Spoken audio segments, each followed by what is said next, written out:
श्रीगुरुभ्यो नमः। हरि ओम।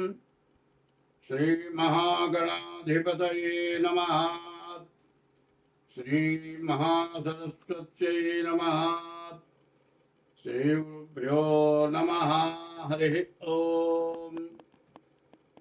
वंदे शंभुमापतिं सुरगुरुं वंदे जगत्कारणम् वंदे पन्नगभूषणं मृगधरं वंदे पशूनां पतिं वंदे सूर्यशशाङ्कवक्ष्निनयनं वंदे मुकुन्दप्रियं वंदे भक्तजनाश्रयं च वरदं वंदे शिवं शङ्करं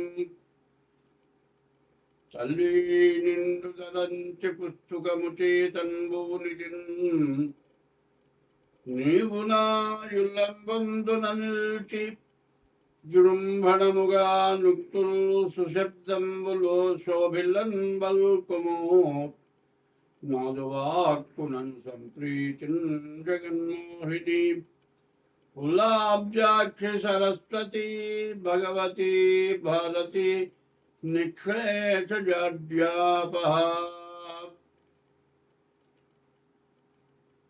ఒక మంచి విషయం చెప్పుకుందాం. అధిక విద్యావంతులు అప్రయోజకులైనారు. ఎందుకు పనికిరాని వాళ్ళు బాగా గొప్పవాళ్ళైనారు.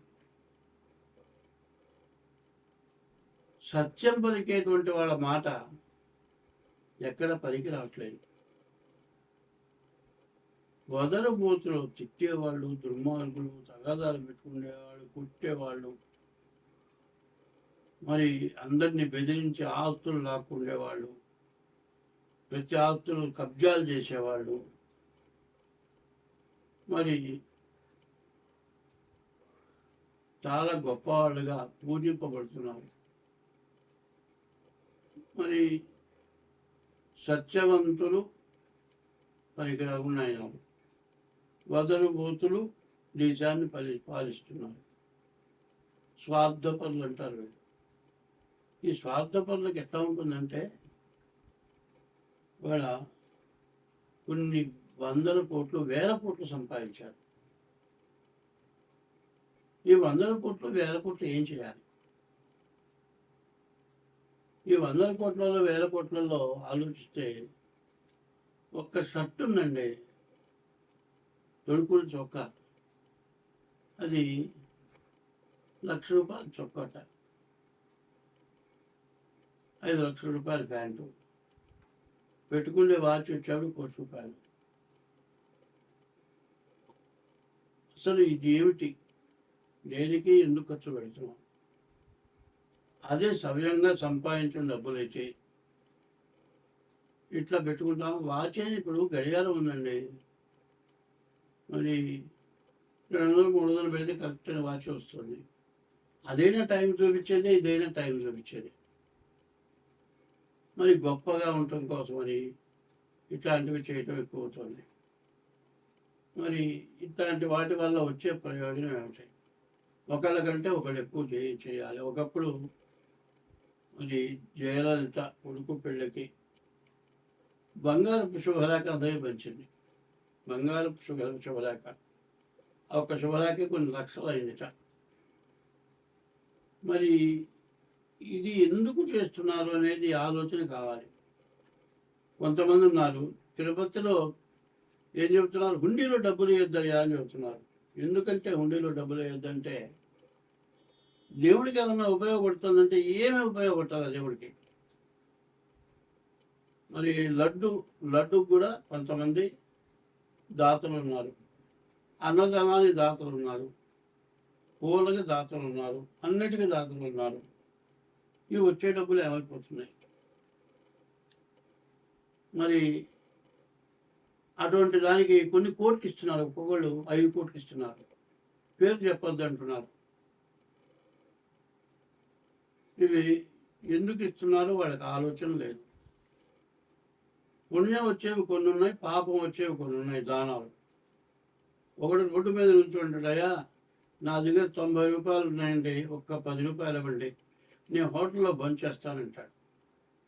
ప్రతివాడిని అది అడుగుతాడు. కానీ నిజంగా పాపం 10 రూపాయలు తక్కువ ఇద్దామని మనం ఇస్తాం. ఇట్లా ప్రతి వాళ్ళని 10 రూపాయలు అడుగుతాడు, పోగు చేసుకుంటాడు, ఇంటికి వెళ్తాడు. ఈ లోపల బ్రాందీ షాపు పోతాడు, ఫుల్గా తాగుతాడు, ఇంటికి వెళ్తాడు, పెళ్ళాన్ని సాగుకొడతాడు, కోడి తినుకుని పడిపోతాడు. దానం ఏమో అట్లాంటి వాడు చేస్తే దానం అట్లా అవుతుంది. మరి ఉండకూడని చోట దానం చేస్తే, దేవాలయాల దానం చేస్తే ఇట్లా పోతుంది. పోనీ తల్లిదండ్రులకు ఏమైనా అన్నం పెడుతున్నారా? పెట్టట్లేదు. తల్లిదండ్రులు ఇంట్లో ఉండటానికి భార్యాభర్తలు ఇష్టపట్టలేదు. తల్లిదండ్రులనేమో బదార్పాలు చేస్తున్నారు. కొంతమంది ఏం చేస్తున్నారు, పెళ్లి చేసుకున్న తర్వాత భార్యతో పాటు కొన్నాళ్ళు కలిసి ఉన్న తర్వాత 2, 3 పిల్లలు పుట్టిన తర్వాత ఆమె శక్తి ఉడిగిపోతుంది. ఎందుకంటే ఒక సంతానం కలిగేటప్పటికే మరి వయసులో ఉన్నటువంటి శక్తి తగ్గిపోతుంది. ఆమె వర్చస్సు తగ్గుతుంది, కళ తగ్గుతుంది. ఇవి బాగాలేదు, ఇంకో దానితో పోతాడు. ఈ పిల్లాన్ని వదిలిపెడతాడు, ఈ పిల్లలను వదిలిపెడతాడు. వాడు పోతాడు, ఇంకో దాంతో తిరుగుతాడు. చివరిలో దాన్ని పెళ్లి చేసుకుంటాడు. ఇక పిల్ల మొహం చూడ్డు, పిల్లల మొహం చూడ్డు, తల్లిదండ్రుల మొహం చూడడు. చివరికి ఈ పిల్ల తల్లిదండ్రులు ఏం చేస్తారు, చూస్తారు. వీడి పిల్లల్ని వీడి తల్లిదండ్రులకు ఒప్పచెప్పేసి ఈ పిల్లల్ని తీసుకెళ్ళి వేరే పెళ్లి చేస్తారు. ఈ ముసలాళ్ళు కొన్నాళ్ళ పాటు చూస్తారు, వీడు పోతారు. వీళ్ళ వయసుడి వీళ్ళు పోతారు. ఈ పిల్లలు అనాథ శరణాలయానికి వెళ్ళిపోతారు. కొంతమంది ముసలివాళ్ళు అనాథ వృద్ధాశ్రమాలకి, అనాథ శరణాలయానికి వెళ్తున్నారు. మరి ఈ పనులు ఎందుకు చేస్తున్నారు? తర్వాత చేసుకున్న భార్య మధ్యలో వదిలేసావు, కొత్త దాంతో పోయినావు. నీ సంపాదన చూస్తుంది, నీ సంపాదన కోసం వచ్చింది అది. ఎందుకంటే నీ దగ్గర డబ్బులు మొత్తం ఉంచుకుంటుంది. ఇక నీ దగ్గర ఏమీ లేదన్నప్పుడు నిన్ను వదిలేసి ఇంకోటితో వెళ్ళిపోతుంది. ఇటు వెళ్ళం బాయ, అటు ఉంచుకున్నది బాయ.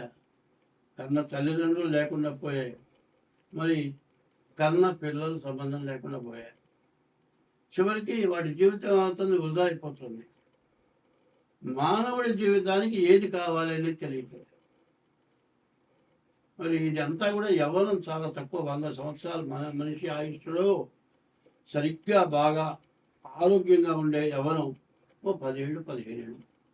ఈ 15 ఏళ్ళ లోపల చేయరాని పనులని చేసి జీవితాలు నాశనం చేసుకొని వాడు బజార్ను పడి అందరినీ బజార్ను పెట్టి ఇవాళ మన వివాహ వ్యవస్థ ఇక వద్దు, నాకు పెళ్ళి వద్దు అనేటువంటి ఆడపిల్లలు, నాకు పెళ్ళి వద్దు అనేటువంటి మగపిల్లలు తయారైపోయినారు. దీనివల్ల మన భారతదేశం పూర్తిగా పాడైపోయే పరిస్థితి వచ్చింది. దీనివల్ల విపరీతమైన పాపం వచ్చింది. తల్లిదండ్రుల్ని కానీ భార్యని హింసిస్తే ఆ పాపం దేశానికి కొడుతుంది. కాబట్టి దీనివల్ల అందరం నష్టపడుతున్నాం. దీన్ని జాగ్రత్త పడాల్సిన అవసరం చాలా ఉంది. స్వస్తి. ఈ మిథున రాశి ఎట్లా ఉందో చూద్దాం. ఈ మిథున రాశికి వచ్చేప్పటికల్లా శుక్రుడు, కేతువు తప్పితే ఏ గ్రహం బాగాలేదు. కాబట్టి ఈ రాశి వాళ్ళు పరిస్థితి పూర్తిగా బాగాలేదు అని చెప్పాలి. ఈ రాశి వాళ్ళకి గురువు బాగాలేడు. ఈ గురువు వల్ల మరి కేతువు బాగున్నాడు, శుక్రుడు బాగున్నాడు. 8 గ్రహాల్లో 2 గ్రహాలే బాగున్నాయి, 6 గ్రహాలు బాగాలేవంటే చాలా ఇబ్బంది, చాలా కష్టాలు ఉన్నాయి. ముందు తప్పనిసరిగా మీ జాతకం చూపించుకోవాలి. డేట్ ఆఫ్ బర్త్ ద్వారా జాతకం చూపించుకుంటేనే కానీ మీరు బయట పడలేరు. ఎందుకంటే ఒక్కోసారి ఎట్లా పరిస్థితి అంటే ఉన్నవాడికి ఉన్నట్టు సడన్గా పోతుంది. ఒక్కోళ్ళు ఏం చేస్తారంటే ఈ టైంలో ఏ చీట్లో ₹1 కోటి చీటీ ఉందనుకోండి, కాస్త ఆస్తి గలవాడిని హామీ అడుగుతారు. వాడు ఏం చేస్తాడు, ₹1 కోటి చీటీ పాడుకుంటాడు, నీకు మాత్రం నీ హామీ పెట్టుకుంటాడు, డబ్బులు ఎగ్గొడతాడు, వెళ్ళిపోతాడు. ఎవడైతే ఆస్తి గలవాడు హామీ ఉన్నాడో నీ ఆస్తి మొత్తం పోతుంది, కేర్ ఆఫ్ ప్లాట్ఫారం. ఇట్లా ఎక్కడో ఇరుక్కుండే పరిస్థితి మాత్రం తప్పదు ఈ మిథున రాశికి. అట్లా జాగ్రత్త పడాలి. చీట్లు దగ్గర కానీ, ఏదైనా బ్యాంకు లోన్ల దగ్గర కానీ, ఎవరైనా సాక్ష్య సంతకాలు దొంగ రిజిస్టర్లు, డబుల్ రిజిస్టర్లు ఉంటాయి, అటువంటి వాటిలో సంతకాలు పెట్టినా మరి అట్లాంటి రిజిస్ట్రేషన్కి నీకు డబ్బులు ఇస్తామయ్యా, ఎవరో అమెరికాలో ఉన్నారో వాళ్ళ పేరుతో నిన్ను పెట్టి రిజిస్టర్ చేయిస్తారు, నిన్ను ఇరుక్కుంటారు, జైలు పాలవుతావు.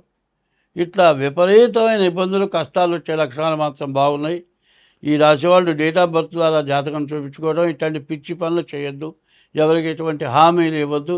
ఇట్లా చేస్తే మాత్రం ఇక మళ్ళీ మీరు జీవితంలో ఇక మళ్ళీ బయటకు వచ్చి బతికే పరిస్థితి రాదు. అట్లాంటి పరిస్థితి లేకుండా చేసుకోవాలంటే మీ డేట్ ఆఫ్ బర్త్ ద్వారా కానీ, హస్త సాముద్రిక ద్వారా కానీ జాతకం చూపించుకుంటే మీకు అన్ని విధాలా ఇబ్బంది లేకుండా బాగుంటుంది, మీరు బాగుపడతారు. స్వస్థ